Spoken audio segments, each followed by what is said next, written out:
Cesario Material Ruler as the naging Islam Shot, Sitonet, Celine Porda, and Wildstorm is racing in as we have Material Ruler by Abaranex. Sitonet is on the outside, racing in third, Slam Shots, then followed by Celine, and Wildstorm is trailing the group inside the half mile, and that's still Material Ruler. Celine now moving up to take second, Islam Shot in third, Wildstorm is racing in fourth, and Sitonet now racing in this.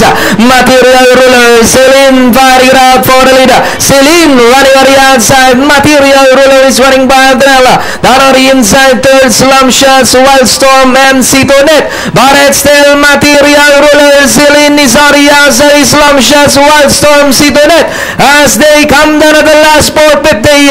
And it's still Material Ruler, Slam Shots now to take second. Celine in third, Wildstorm in fourth, and it's still Material Ruler by about 2 lengths.